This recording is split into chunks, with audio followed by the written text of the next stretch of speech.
नमस्कार दोस्तों, जय हिंद, वंदे मातरम। स्वागत करते हैं आपके अपने YouTube channel rocking information exam various पर। मैं आपके साथ विजय सर। दोस्तों, इन्वायरमेंट की क्लास में हम बात करेंगे जल चक्र से संबंधित प्रश्न, और इस बार की परीक्षा में 100% यही प्रश्न आएंगे।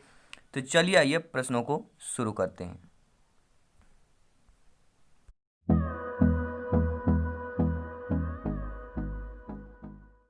दोस्तों, स्क्रीन पर पहला क्वेश्चन आ चुका है, ठीक है। और थोड़ा मेरा आज गला खराब हो गया है, तो थोड़ा आप लोग ठीक है सहयोग दीजिएगा। पहला प्रश्न यहाँ पे देखेंगे साथियों कि समुद्र का कितने प्रतिशत जल पीने योग्य है।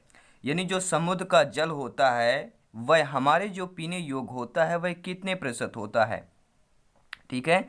तो आपका 0.65% होता है। यानी समुद्र का कितने प्रतिशत जल पीने योग्य होता है, कई सारे ऑप्शन 3-4 ऑप्शन दे दिए जाएंगे। तो 0.65% पीने योग्य होता है, क्योंकि समुद्र में ज़्यादा पानी लवण पाया जाता है, यानी कि खारा पानी होता है, ठीक है। नेक्स्ट क्वेश्चन यहाँ पर देखने वाले हैं कि पीने के पानी को शुद्ध करने के लिए किस गैस का प्रयोग किया जाता है। बहुत अच्छा प्रश्न है। अगर हमें पीने के पानी को शुद्ध करना हो तो कौन सी गैस का प्रयोग करते हैं, तो वहाँ पर क्लोरीन गैस का प्रयोग करते हैं। किसका भैया? क्लोरीन गैस, ध्यान दीजिएगा, ठीक है। पानी को शुद्ध करने के लिए कौन से गैस का उपयोग करते हैं, प्रयोग में लाते हैं, तो क्लोरीन गैस को प्रयोग में लाते हैं। अगला प्रश्न देखने वाले हैं, भूमिगत जल को दूषित करने के लिए अजैविक प्रदूषक है। जो आपका भूमिगत जल होता है दूषित करने वाले जो अजैविक प्रदूषक कहलाते हैं वह कौन से कहलाते हैं, तो आपके आर्सेनिक कहलाते हैं। बहुत अच्छा प्रश्न है, देखिए समझने वाली बात है। भूमिगत जल होता है जिसे जलीय जो हम पीने वाला पानी होता है उसे दूषित करने के लिए अजैविक प्रदूषक कौन सा है, जैविक नहीं, अजैविक प्रदूषक, ठीक है। तो आर्सेनिक होता है, ठीक है। याद रखिए, बहुत बार आपके एग्जाम में पूछा भी जा चुका है। नेक्स्ट क्वेश्चन है, एक अवस्था से दूसरी अवस्था में पानी के बराबर बदलने तथा फिर से जल परिवर्तन होने की प्रक्रम को कहते हैं। यानी एक अवस्था से दूसरी अवस्था में पानी के बराबर बदलने तथा फिर से जल परिवर्तन होने के प्रक्रम को ही जल चक्र कहा जाता है दोस्तों, ठीक है। कई बार परिभाषा आ सकती है, तो आपको प्रिपरेशन रहना, तैयार रखना है।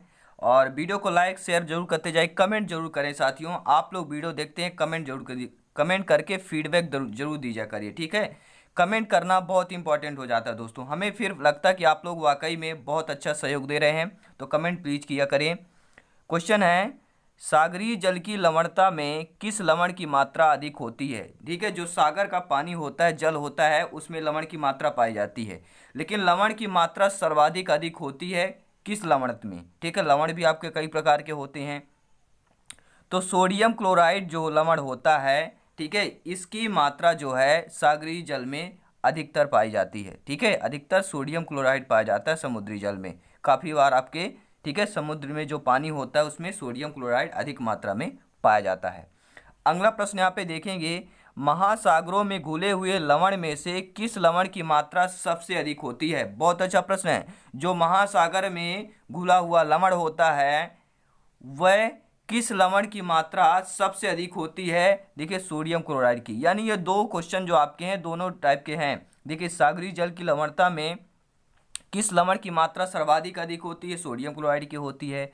महासागरों में घुले हुए लवण में से किस लवण की मात्रा सबसे अधिक होती है, सोडियम क्लोराइड होती है। चाहे सागरीय जल पूछ लिया जाए चाहे महासागर पूछ लिया जाए, दोनों सेम है, याद रखिएगा। नेक्स्ट क्वेश्चन है, सबसे अधिक लवणीय सागर है। बहुत अच्छा प्रश्न। देखिए, मेरा थोड़ा गला खराब है इसलिए थोड़ा आज के थोड़ा प्रॉब्लम आ रही है दोस्तों। क्वेश्चन ये है कि सबसे अधिक लवणीय सागर क्या है। लवणीय यानी कि जिसे बोलते हैं लवण, नमक की मात्रा, ठीक है। तो सबसे अधिक लवणीय सागर आपका मृत सागर होता है, ठीक है। जहां पर बोलते हैं ना वहां पे तैरने लगते हैं, वही कारण होता है। नेक्स्ट क्वेश्चन है, अगला प्रश्न यहाँ पे देखेंगे कि झील पर बर्फ जमने के बाद मछलियां जीवित रह लेती हैं क्योंकि झील के जल का घनत्व तो बर्फ से अधिक होता है। बहुत अच्छा प्रश्न है। झील पर आप लोग देखते होंगे बर्फ जमने के बावजूद भी मछलियां कैसे जीवित रह लेती हैं, ऐसा बहुत सारे आश्चर्यचकित हो जाते हैं, ठीक है। लेकिन आश्चर्यचकित नहीं होना, झील के जल का घनत्व तो बर्फ से अधिक होता है, याद रखिएगा, ठीक है। बर्फ तभी तो तैरता है, झील का घनत्व तो अधिक होता है, बर्फ का कम होता है, इसलिए क्या है, ऊपर तैरता रहता है जल में। ठीक है, नेक्स्ट क्वेश्चन है, जब बर्फीला पानी किसी गिलास में डाला जाता है तो गिलास की बाहरी सतह पर जलकण दिखाई पड़ते हैं, इसका कारण क्या है। बहुत अच्छा प्रश्न है। जब भी आप नीचे ठंडा पानी लेंगे या बाटलों में देखते होंगे, जब हम फ्रिज में रखते हैं, रेफ्रिजरेटर में रखते हैं, तो देखिए बाहर जब गिलास में डालेंगे थोड़ा 5 मिनट बाद देखिएगा गिलास के बाहरी सतह पर थोड़ा सा बूंदे बूंदे बन जाती हैं, यानी यह बाहरी सतह पर क्या जलकण आपको दिखाई देने लगते हैं। ऐसा किस कारण से होता है, तो द्रवीकरण के होता है। ठीक है, अगला प्रश्न यहाँ पे देखेंगे, जब किसी बोतल में पानी भरा जाता है और उसे जमने दिया जाता है तो बोतल टूट जाती है, ऐसा क्यों होता है भैया। मान लीजिए फुल बाटल अगर आप भर देते हैं पानी, ठीक है, और उसको जमने के लिए रख दिया जाता है तो बोतल टूट जाती है, ऐसा क्यों होता है, क्योंकि पानी जमने पर क्या है, फैलता है। याद रखिएगा, पानी जमने पर क्या होता है, फैलता है, याद रखिएगा। ठीक है, नेक्स्ट क्वेश्चन है, भारी जल प्राप्त किया जाता है। भारी जल कैसे प्राप्त किया जाता है, अधिक समय तक जल के वैद्युत अपघटन से प्राप्त किया जा सकता है, यानी बहुत ज़्यादा समय तक जल को वैद्युत अपघटन जब करते हैं तो भारी जल प्राप्त हो जाता है। नेक्स्ट क्वेश्चन है, शुद्ध पेयजल की क्या विशेषता है। जो हम पानी में, ठीक है, पानी पीने के योग्य होता है, शुद्ध पेयजल उसी को बोलते हैं। ठीक है, उसमें क्या विशेषता होती है, आवश्यक मात्रा में घुली ऑक्सीजन होती है, यानी कहते हैं ना H2O, पानी में 2 हाइड्रोजन के अणु और 1 ऑक्सीजन का अणु मिलकर आपका पानी का निर्माण करते हैं। ठीक है, तो इसमें जो ओ यानी कि ऑक्सीजन होता है वह क्या होता है, आवश्यक मात्रा में घुला होता है, जितना होना चाहिए।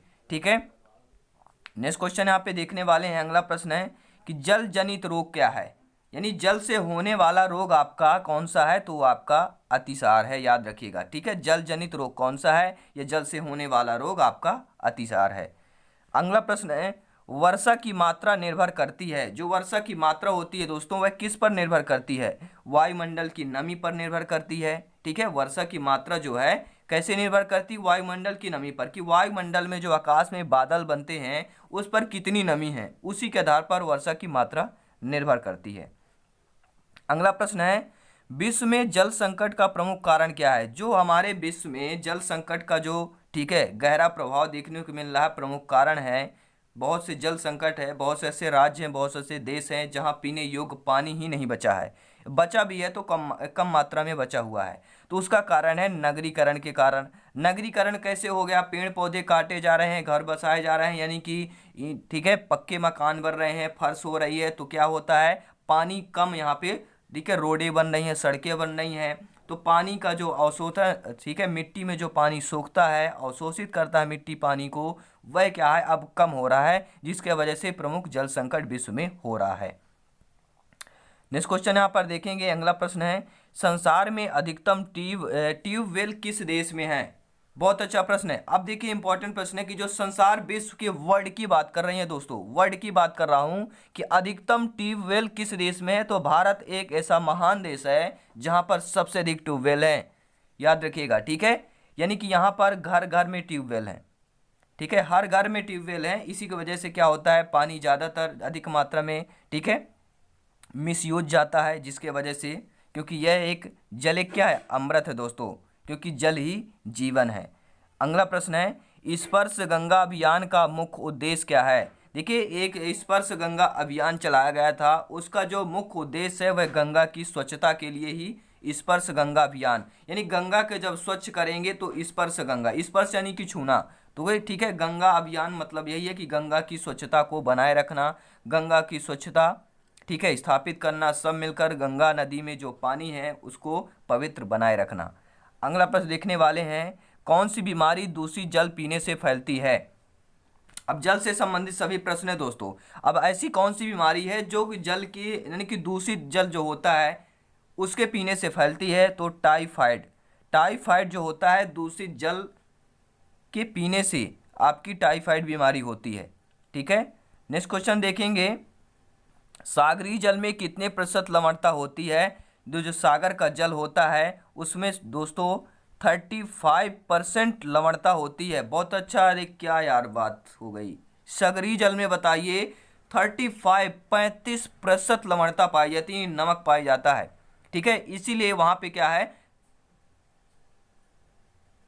जो मनुष्य होते हैं ये अधिकतर होते तैरने लगते हैं, वही कारण है। ठीक है, 35% लवणता के कारण ही है। ठीक है, और मृत सागर में सबसे अधिक लवण पाए जाते हैं, याद रखिएगा। ठीक है, और नेक्स्ट क्वेश्चन और एक दो क्वेश्चन और देख लेते हैं दोस्तों। क्वेश्चन यह पूछा गया है, बहुत अच्छा प्रश्न है, ध्यानपूर्वक देखिएगा, सभी प्रश्न इंपॉर्टेंट है कि लवण जो जल का अवशोषण करता है क्या कहलाता है? ऐसा लवण दोस्तों जो जल को ही अवशोषण कर लेता हो, जल को ही, तो ऐसा कौन सा लवण होगा? तो वह आपका हाइड्रोफिलिक लवण है। कैसा लवण है? हाइड्रोफिलिक लवण है जो आपके जल को भी अवशोषण कर लेता है। और नेक्स्ट क्वेश्चन है, महासागरों में जल का स्तर वृद्धि का कारण क्या है? जो महासागर में जल स्तर वृद्धि हो रही है उसका कारण क्या है? तो उसका कारण है ध्रुवीय प्रदेश में बर्फ का पिघलना। जो ध्रुवीय देश हैं उनमें क्या हुआ, देखिए अब क्या है, गर्मी ज़्यादा पड़ रही है, गर्मी ज़्यादा करने का जो बर्फ़ के पहाड़ हैं वो पिघल रहे हैं लगातार। तो जो ध्रुवीय प्रदेश में वहाँ पे सबसे ज़्यादा ठंड पड़ती है, बर्फ़ होते रहे हैं, अब वो गर्मी के वजह के कारण, ठीक है, बर्फ अब पिघल रहे हैं, जिसके कारण से समुद्र में पानी बढ़ रहा है, जल स्तर बढ़ रहा है महासागरों का। ठीक है दोस्तों, तो ये जल से संबंधित प्रश्न रहे हैं। आगे हम और लेकर आने वाले हैं प्रश्न। तो पर्यावरण का महाअभ्यास जारी है आपके साथ, ठीक है, विजय सर के साथ, रॉकिंग इन्फॉर्मेशन एग्जाम वॉरियर्स के साथ। ठीक है दोस्तों, तो मिलते हैं नेक्स्ट क्लास में, तब तक के लिए जय हिंद, वंदे मातरम। हंसते रहिए, मुस्कुराते रहिए और परिवार के साथ खुशियां बांटते रहिए। और चैनल पे पहली बार आए तो सब्सक्राइब करना मत भूलिएगा और बेल आइकन प्रेस कर लीजिएगा ताकि लेटेस्ट नोटिफिकेशन आपको मिलता रहे साथियों। तो मिलते हैं नेक्स्ट क्लास में।